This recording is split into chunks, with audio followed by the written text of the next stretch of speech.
Look at you. All right, good morning and welcome to the December 4th Bingo Advisory Committee meeting. Call the meeting to order. It is 10:01.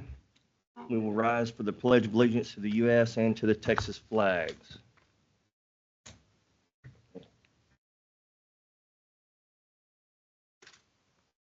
Pledge allegiance to the flag of the United States of America and to the republic which stands one nation under God, indivisible, with liberty and justice for all. Honor the Texas flag. I pledge allegiance to thee, Texas, one state under God, one and indivisible.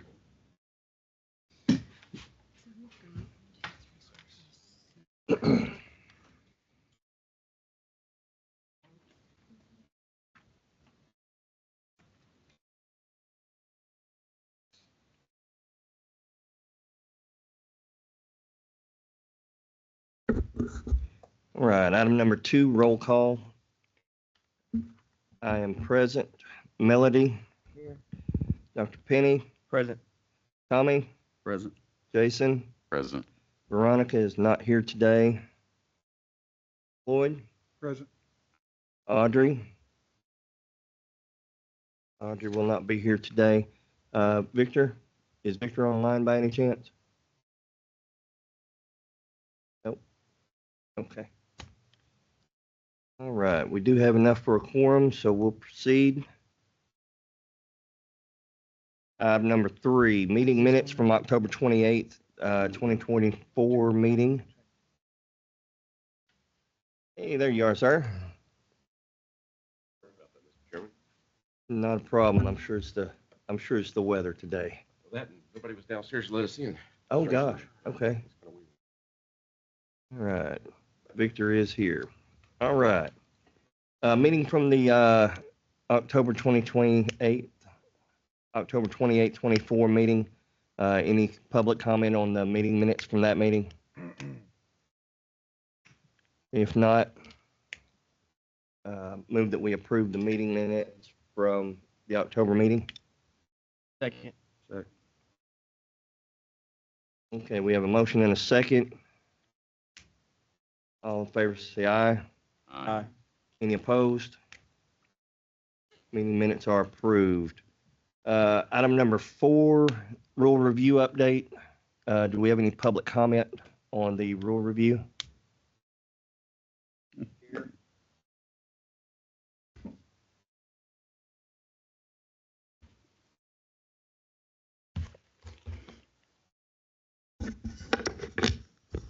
For the record, my name is Stephen Fenolio. I'm an attorney in Austin, board member of Texas Charity Advocates, and I'm making comments on behalf of TCA and the Bingo Interest Group. First, staff, thank you for a very exhaustive, comprehensive review and analysis. The summary was incredible, by the way, so I'll get right to it. And mine are, I'm going to comment based on the paginations. Page 10 is my first comment, and this is dealing with 402-100, subparagraph 9, definition of premises, which is for the first time the agency is going to define what the premises are. It incorporates basically what everyone has understood. There's one hiccup, and it's the second sentence. There may not be more than one premises under a common roof or over a common foundation.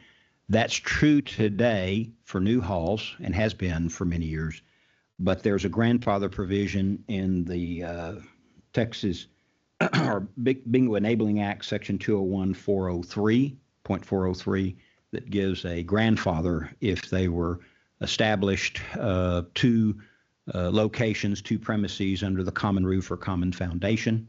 They're allowed to have 2 premises. So I'll be happy to suggest language if that's the staff's preference. I like the fact that they've continued on in that subsection. The premises must have an address and doesn't include a viral location or place.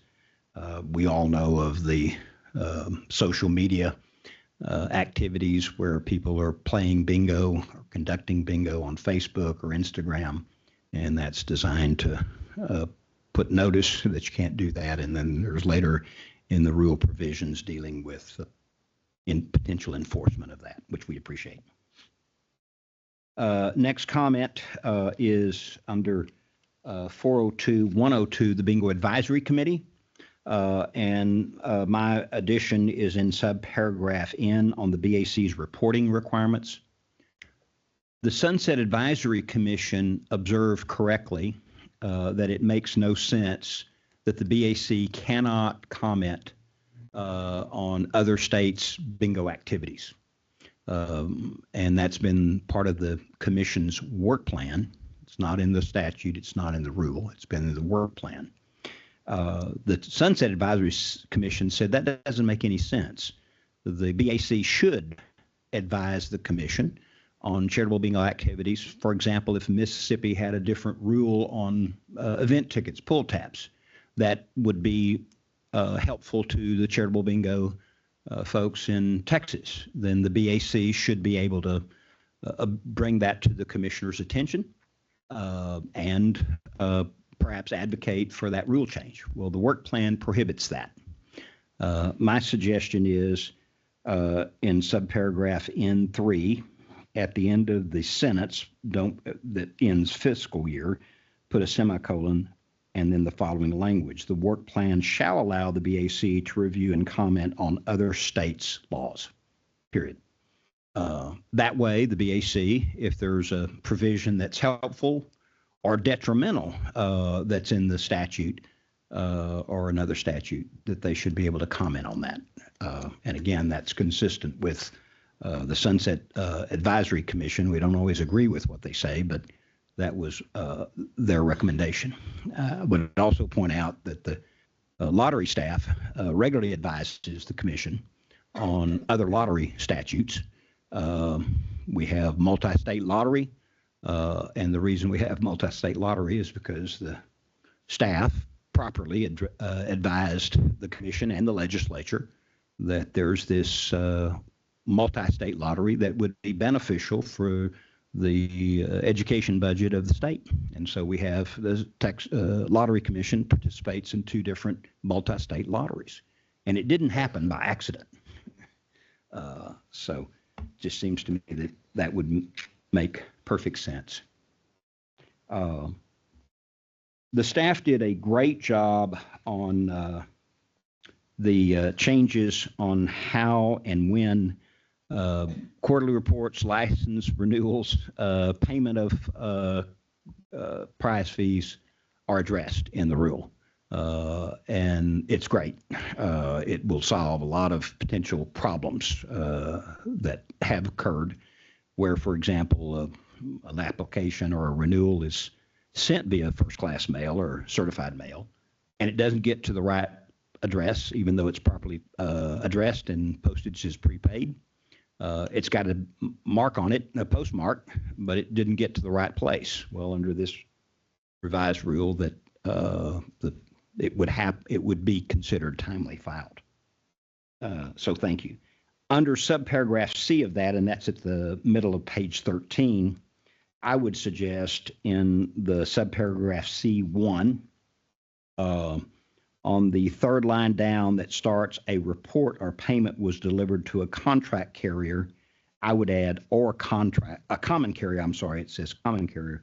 I would add the words, quote, or contract carrier, quote, unquote, to be consistent with the last line in that same subparagraph C1 that does have the language contract carrier.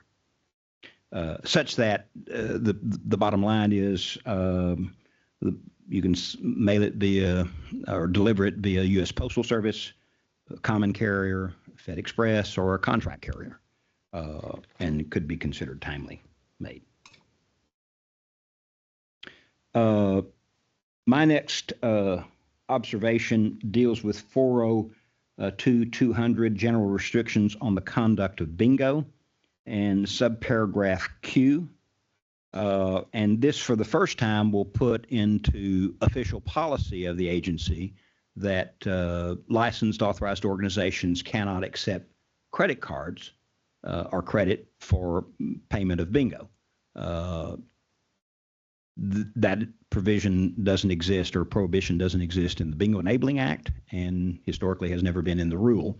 It is common in the gaming world that no one's allowed to gamble with credit. You see that in every casino. Coincidentally, there's always an ATM machine nearby where you can put your credit card in and get cash and then go gamble. That's okay. But there's the phrase in here on subparagraph Q that raises a concern to me because I don't know what's intended. And that's the phrase, quote, regardless of how the transaction is structured. And at some point, I'd like for staff to explain what is meant by that, regardless of how the transaction is structured. I think everyone understands the plain language, which is you can't accept a credit card for payment of bingo. And I'm only aware of a few instances in the last 30 years where that's ever happened. And again, the language or any other type of credit payments for the payment of bingo products. Got that. But then this, regardless of how the transaction is structured, I don't know what that means. And I would invite the staff at the appropriate time to what is meant by that. 402-201, prohibited bingo occasions. Here's the language that's getting close to the commission to hopefully restrict further. You never stop it. The social media playing of charitable bingo. And I like the language in subparagraph B. If a complaint regarding illegal bingo is substantiated, the commission shall issue or will issue a cease and desist letter and copy local law enforcement. I would suggest the commission not will, but shall. Shall is a stronger verb. Cease and copy local law enforcement. And my suggested language is continuing that same sentence, and if applicable, copy Facebook, TikTok, Instagram, or other social media platform, and then continue with the language in there that if the location is known. And this new language would be consistent with the staff's practice in the past that when we have contacted Tyler and said, hey, there's a Facebook posting where they're conducting bingo on Facebook, and it's in Texas. We know this. The staff in the past has then contacted Facebook, and that Facebook posting has been taken down. Thank you very much, staff, for doing that. So the comment here is if that's the case, then continue your practice, but also maybe send a cease and desist letter. My understanding is, in particular, Facebook has been very positively reactive when staff has contacted them and pointed that out, that there's illegal gaming going on their platform.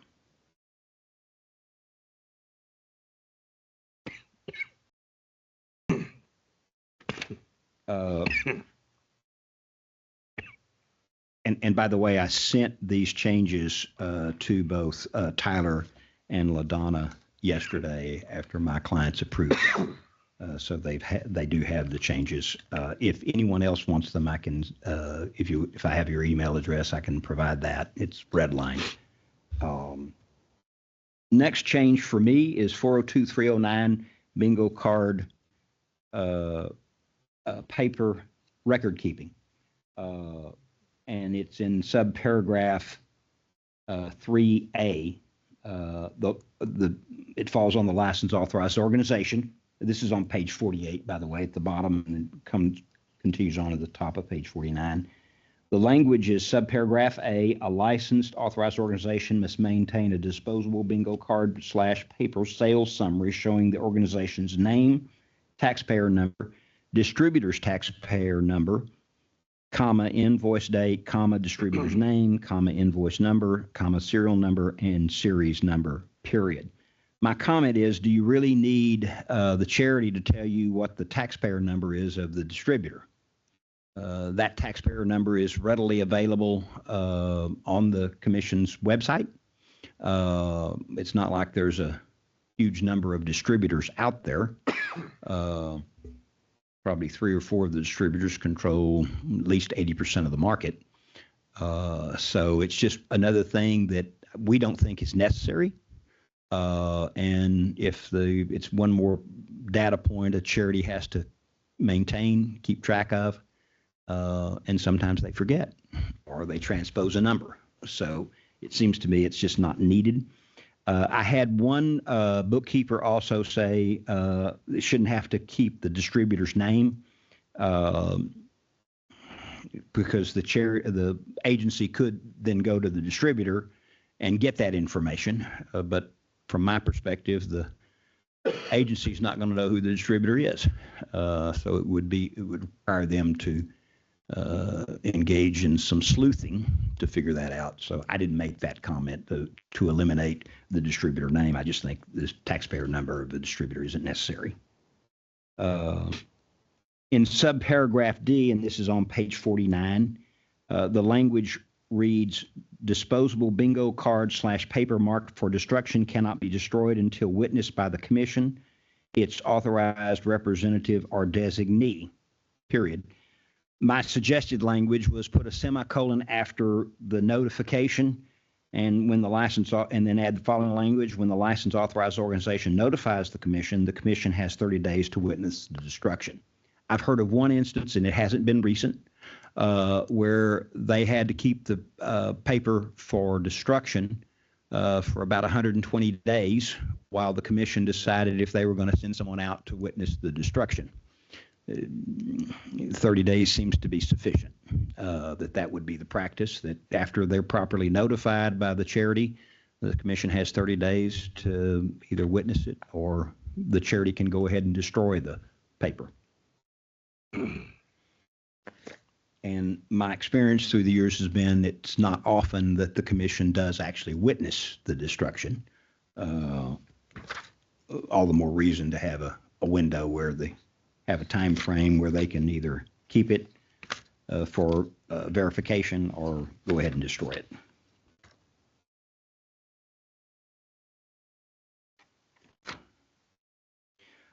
Next comment is on 402.443, transfer of grandfathered lessor's commercial lessor license. Subparagraph C is new language, and we support it. It's consistent with the commission's current practice, and that is that a change in the name or the ownership of a legal entity that holds a grandfathered lessor license does not constitute a transfer of the license if the entity's comptroller taxpayer number remains the same. Kudos to the staff. Subparagraph, then 402.500, general records requirements. Subparagraph E, bingo uses cash basis accounting, which records revenue expenses when the cash related to those transactions is actually received or dispensed. My flag to the clients was, do you care? The Securities and Exchange Commission mandates that any publicly traded company must use accrual accounting, not cash accounting. The consensus so why would you not allow them to use accrual accounting?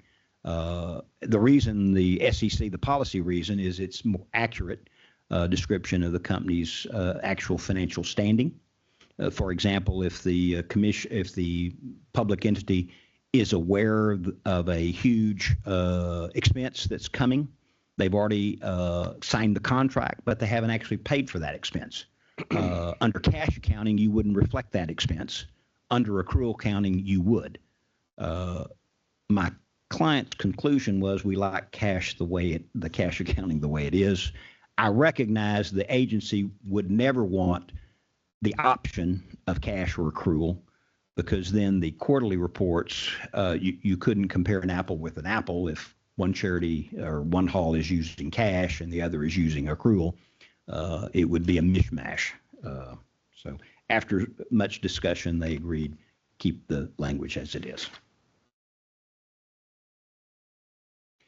402.600 bingo reports and payments. Good changes with one hickey. The language, and it begins on line 12 of page 64. The report will be deemed filed in accordance with Rule 402.105. And my some of the bookkeepers have observed that there are times when the commission system will not accept a quarterly report filing and payment of money. It doesn't happen very often. My belief is that's because everyone's knocking at the door of the commission's website at the same time, and there's not enough capacity to accept all of them. Several bookkeepers have never experienced any problem with it. One in particular has, and I note, and thank you, LaDonna, that you're asking for, you submitted a survey on your system to get feedback, and I think that may be the solution, is that there may be times on the 25th of the month of the following the calendar quarter where too many people are hitting the system at the same time. I've asked for the specific example, and I haven't gotten one yet, other than, well, we've had this problem before. I recognize it'd be helpful to have that specific information. And if I get it, I will let you know. Standard administrative penalty chart, 16 TAC 402706, subparagraph C, begins at page 68 and runs on for about 6 or 8 pages to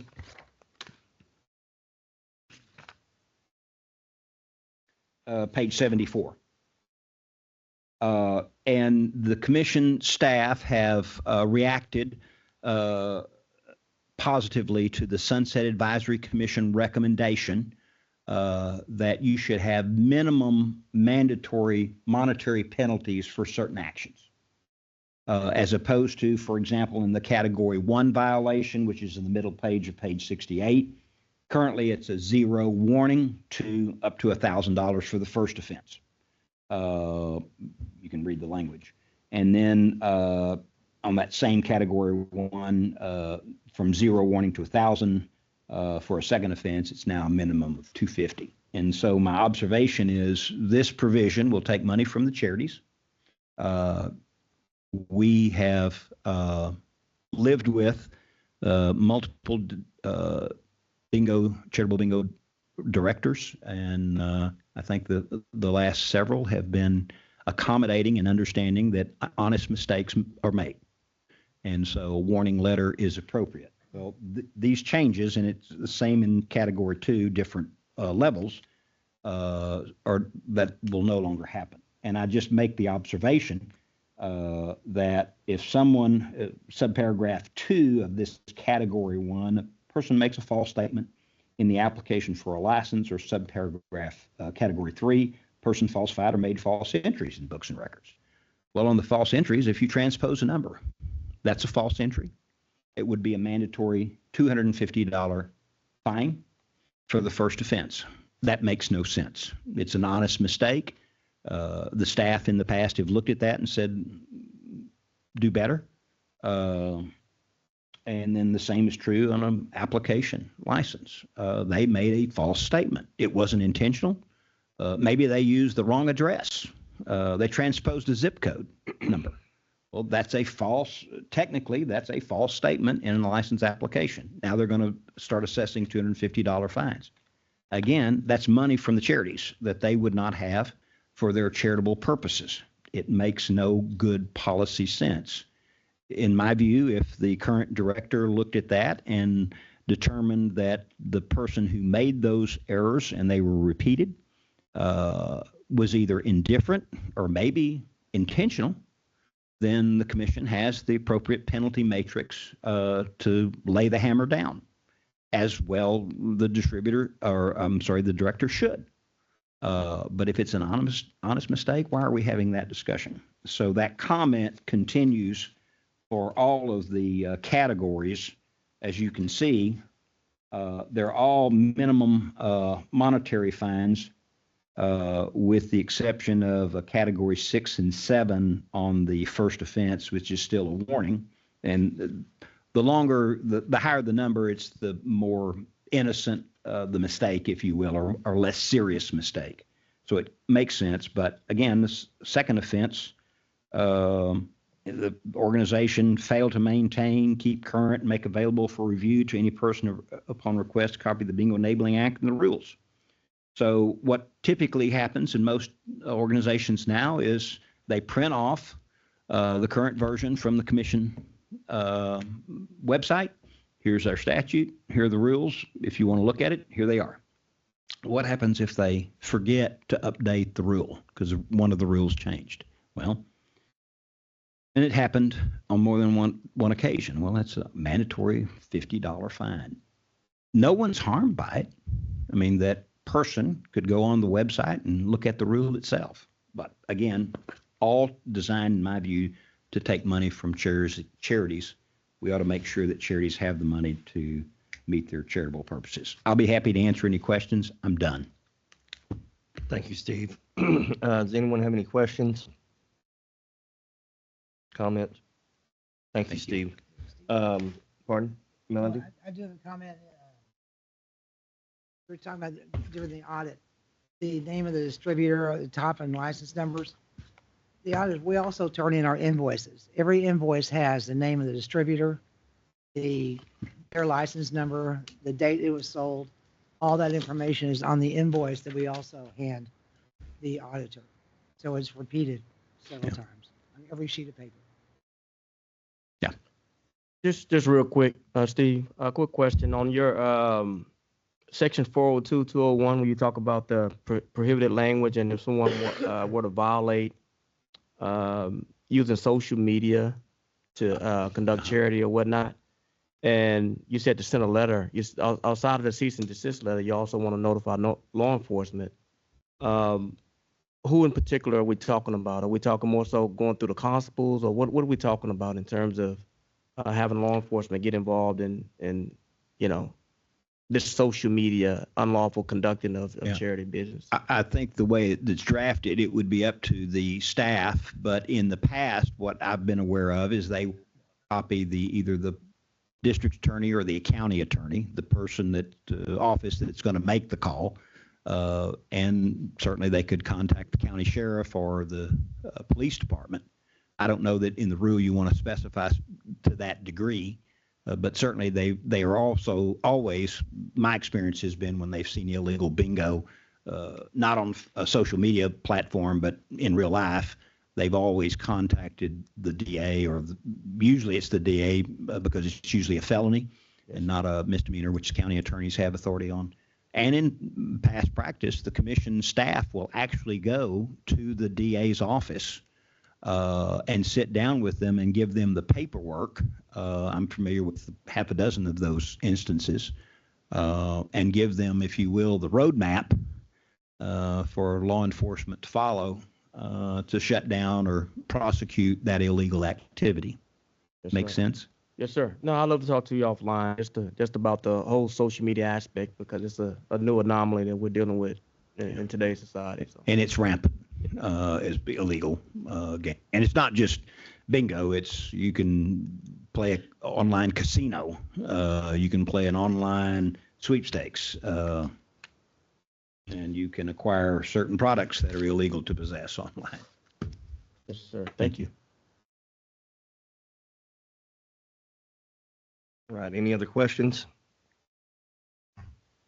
Any other comments on the rule review from anyone else?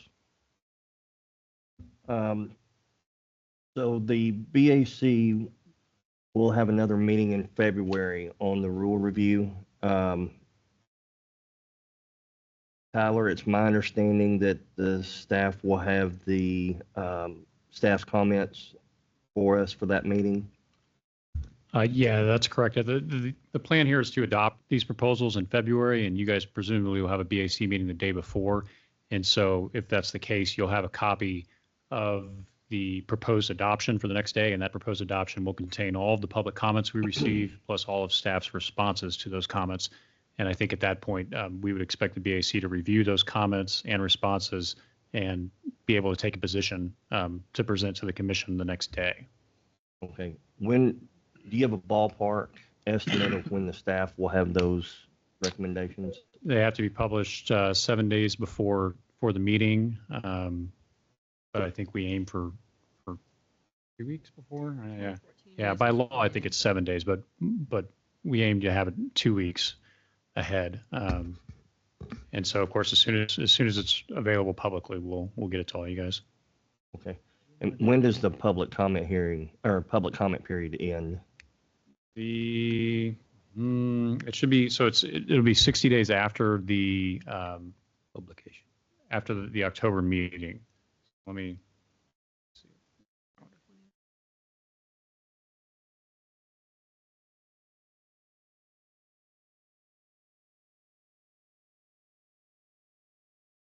I don't have it on my calendar.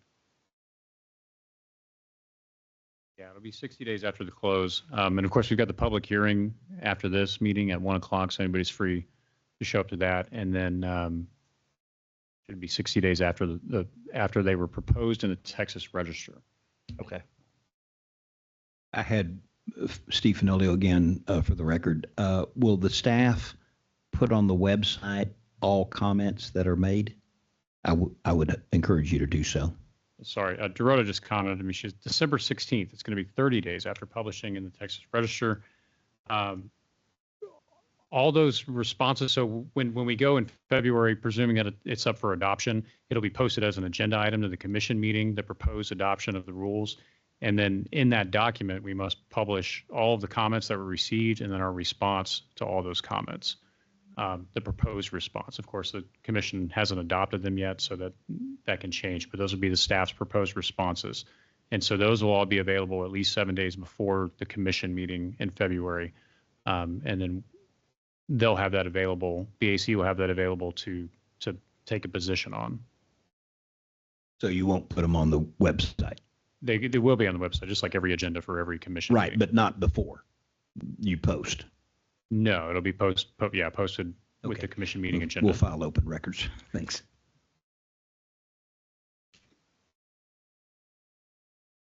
Okay. So presumably 7 days before we'll get the posting and the comments and all that. That way the BAC can review those before the meeting instead of in the meeting. Correct. Okay. Excellent. Any other comments? Okay, moving on to item number 5, sunset update. Donna, do y'all have any updates? Anything you want to brief us on? I don't have an update for for anything for sunset. No news is good news. Right. They're dealing with some issues over on the lottery side, but nothing for bingo. Okay. Any public comment on sunset review? Moving on to item number 6, 2025 legislative update. Mr. Fenolio, do you want to address anything on this perchance?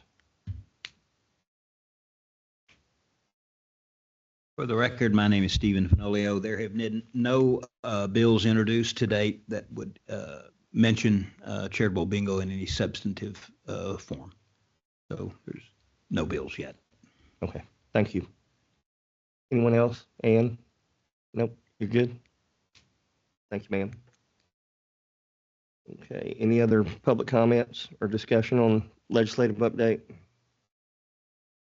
All right. Item number 7, Bingo Service Portal Input Subcommittee, and that is a mouthful.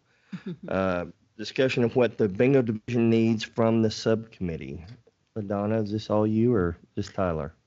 I can get us started. First of all, I want to introduce Jason Kennedy, our division director for IT here at the agency. He's working with me on, sorry, can you hear me? Yes, ma'am. Jason Kennedy, our IT director, and he's been working with me and will continue to work with me on this recommendation. You've got a couple of handouts. One of them has in bolded on it, Management Action 2.5. That is an excerpt from the agency's sunset report and decisions. And then you've got a draft BSP survey. I think it's got 9 or 10 questions on it. I sent that to everybody probably Monday, sparing you from having to study it over the Thanksgiving holiday. So just a little background, Management Action 2.5 is, of course, from our sunset report. It includes, you'll see I've got a highlighted March 15th, 2025 at the bottom of it. It directs the agency to develop a plan prioritizing the BSP and BOSS updates, including establishing timelines and discrete tasks to achieve the improvements, eliminating paper-based processes. That first bullet is the one that I'm coming to you and your subcommittee for. And that is consulting with the BAC to seek input related to licensees' experience and suggestions for the bingo service portal. The survey is the first part of that. The second part would be what I need from Dr. Penny's subcommittee, Dr. Penny and Mr. Kirkendall's subcommittee, which is to hopefully to conduct some outreach for I would suggest your fellow members. They can probably give you some more contacts. So one of the questions that we had Yes. earlier was going and looking at the BSP. Dr. Penny and Mr. Kirkendall, they don't have access to it. Can Right. we get them access to that or figure out a way to give them access? Nice to meet you all. So I'm Jason Kennedy. I'm the Yes, sir. IT director at Texas Lottery Commission. So one of our ideas was, for those that don't have access to the BSP, we're happy to demo the environment to get people familiar with it. If the request is to have access to it, I'd have to come back and get back with you on that. It's typically, I don't know if we're restricting anyone who can create an account, but I think maybe the starting point would. Can you move to a microphone, please? Yeah, please come up.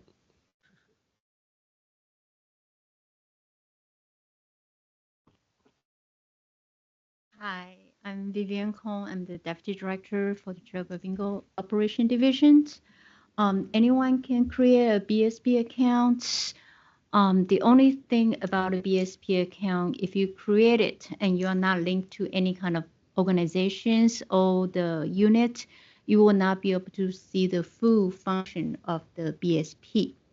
So just like Jason said, we can do a demo that definitely will help you to understand what BSP can provide, what features, it can show you. Yeah.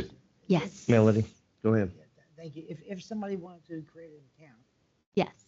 and when I log on, Mhm. I have 38 charities sitting there because I'm Yes. chairman of all of them. But when they log on, if it's Dr. Penny logs on, what is he going to see? He's not going to see anything because his account will not link to any organizations.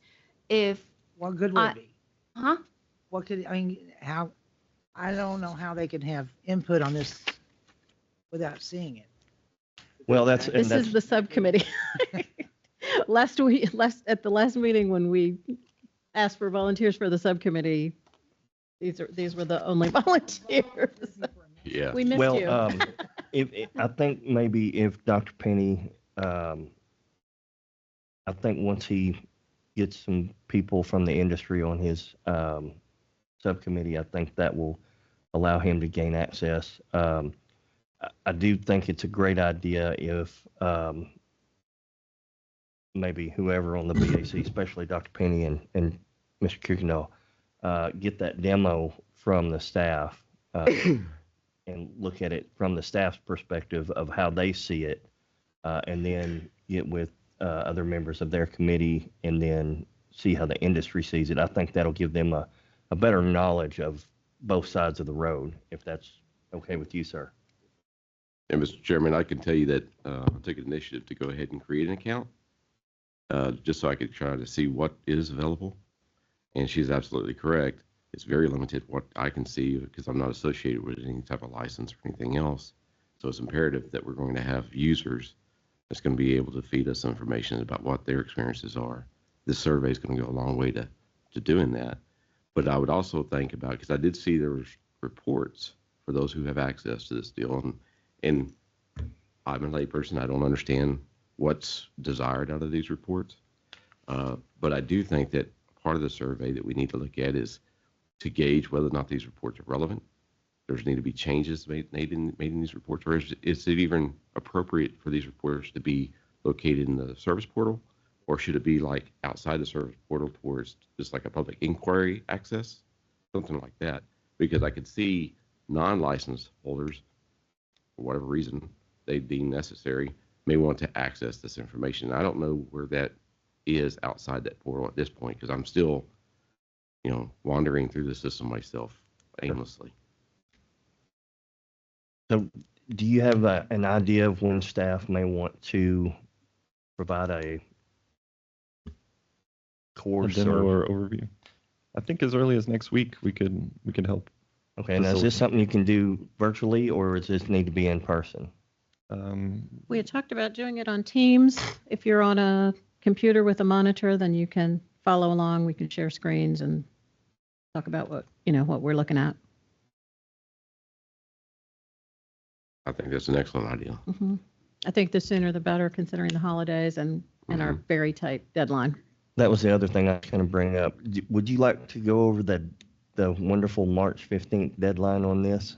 Yes, so thrilled about the March 15th deadline. So our next commission meeting is in February.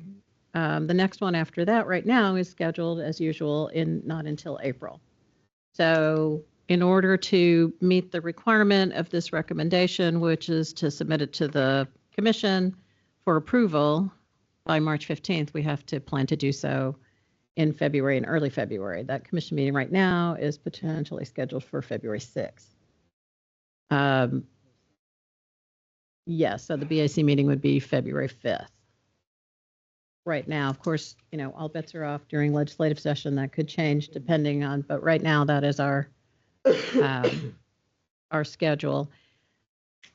That means that the report, of course, needs to go to it'll go to the planning subcommittee of our commission, and that'll happen in late January, which means that the report needs to be completed by then, which really means that we need the feedback from the BAC and whatever other industry reps you all, the subcommittee can pull together for us by January 10th. January 10th is the second Friday in January? I have a question. Yes. To make a better experience, are you looking for sweeping changes? Are you looking for, we need to be able to print when you apply for 40 temporaries, unless you take a picture with your phone, it's hard to remember what you did. You cannot print it. Write it down and So are submit you it. looking for? Specifics. We are looking for specifics. Okay, okay. If, either one, give us everything you've got. We're looking for the feedback. So the more the better. It Yes, looks like absolutely. We can't promise that, we now. can do everything, but we want to hear it all. Okay. Absolutely. So go ahead, LaDonna. no, go ahead. Please. Dr. Penny, I know that I spoke to a few people yesterday that were, when they saw this on the agenda, they were requesting to help out. Okay. So I'll give you those names if that's all right with you. Not suggesting you put them on your subcommittee, but they're offering. Feedback from.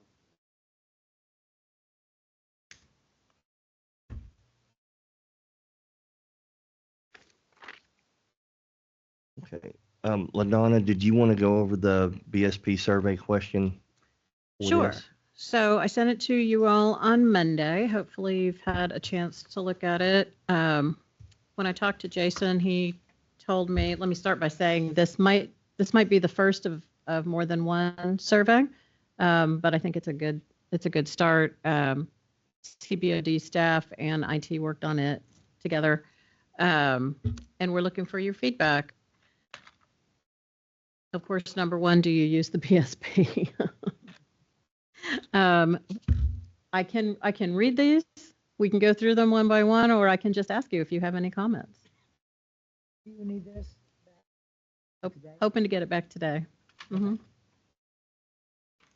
So you're wanting us to fill this out and turn this in? Or No, just tell me if you think that, what are your thoughts on, this is a draft. Okay. These, what are these, 10 questions. This is a draft of what are potentially initial, but definitely, the survey, maybe the only survey, but potentially the initial survey to the customers. We're working on a good distribution list rather than the entire 15,000 that we send to when we send Gotcha. notice of the Are you BAO. wanting the BAC to vote on this as a recommended draft as a whole, or are you just wanting our I don't even need you to individual vote on it. I just want your feedback on. individual feedback? Yeah, if Okay. you have additional questions you think should be asked on a, on a preliminary survey to get feedback, then just let us know. I think that, excuse me, Chairman. Yes, sir. It's going to be incumbent upon whoever does these surveys, completes the surveys, that they pay very close attention to, item 3. It's going to be one of those deals where they're going to have to really take the initiative to expand upon what they want to see out of the portal itself. Mhm. And again, I would like to see something about the reports themselves, because I fiddled around with them and I don't really gain a lot of information from the reports I ran. But it may be because I don't have a license, and because the limited functionality of it for me doesn't generate the reports in what I would deem relevant. So I would like to see that maybe added to A question about reporting. Yeah, the reports. What is it?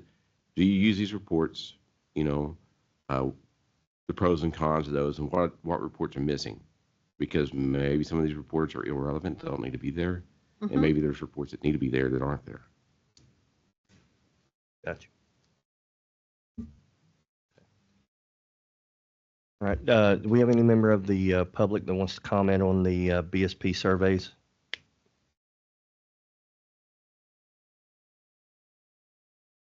All right. Well, we will get back to you individually as soon as possible on this then. Is that okay with you? Terrific. Thank you.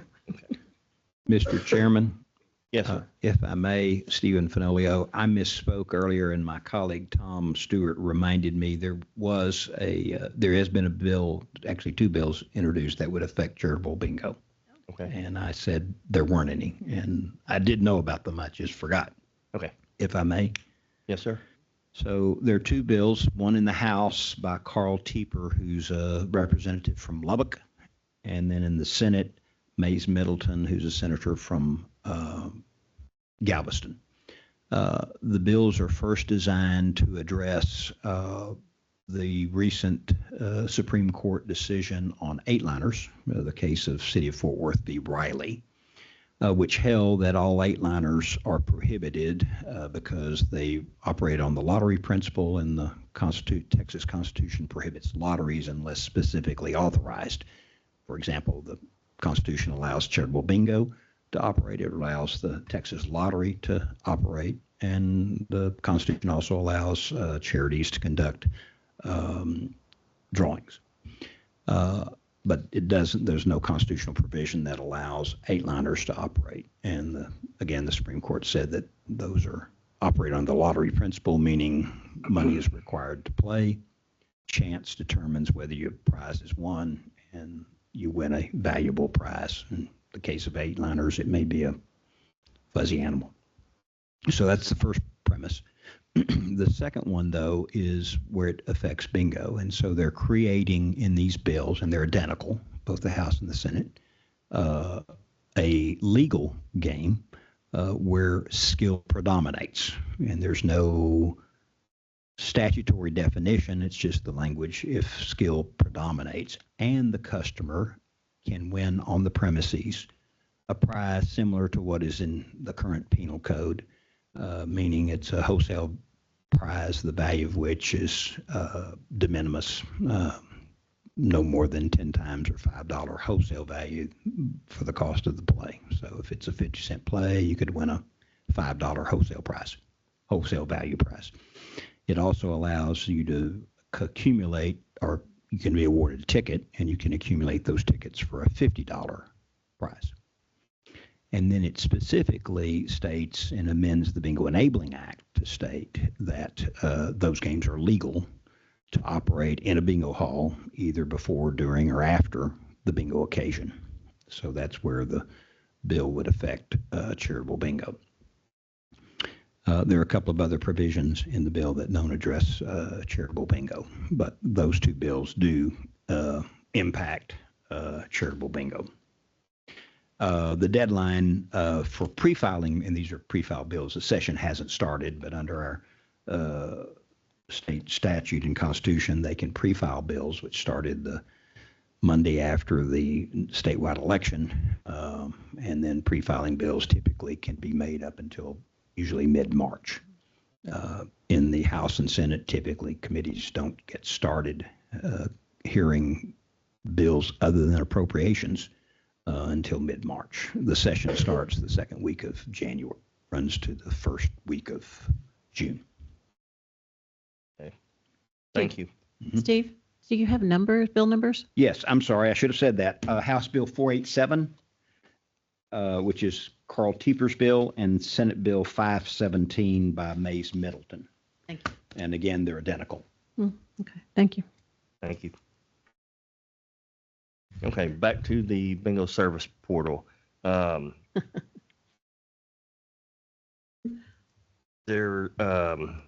So Dr. Penny, you will get some people on your subcommittee, choose some people. I'm sure y'all can find a few people in the audience. I think Mr. Fenoglio would probably volunteer to help if needed. With the bingo service portal.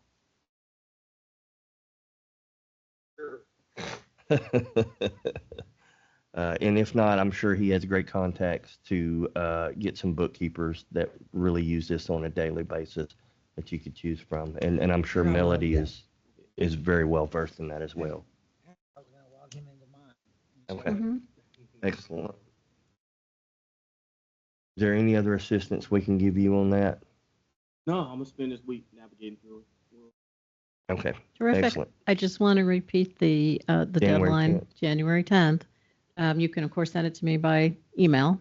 And also want to let you know that we're hoping to get that survey out as soon as possible and as soon as next week. Okay, Just email it back to you. Email it back to me ASAP, whatever your feedback is. But you'll see it when you will, in fact, be asked to respond to it. You'll see it as soon as next week. Mr. Chairman, is there any reason why we let them go ahead and, saying we recommend they release the survey as soon as possible so we can start getting the feedback on it? um, I mean, is That's there a- anything that we suspect that we're going to add to the survey that we've already hadn't mentioned?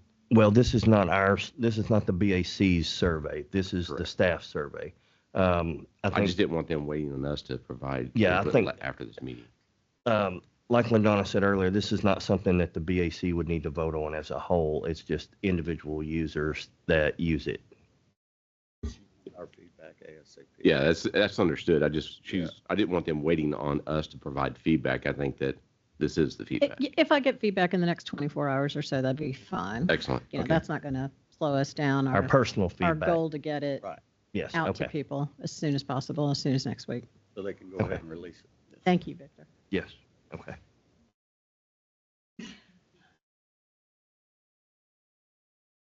Did I answer your question? That's where I was going towards, is just not having them waiting on us any more than necessary. Yes, sir. Right. Yes, sir. Okay. All right. Any other public comment on the bingo service portal input committee? Any public comment? Dr. Penny, are you good? I'm good. I'm good. Dr. Penny's the chair and Mr. Kuykendall's vice chair on that subcommittee. Yeah, we're gonna start digging through it. Okay. So they'll get those names from you as well. Okay, excellent. Okay, item number 8, old business. Any old business? No. I would just like to confirm, I don't know if this comes under old business, but I think so.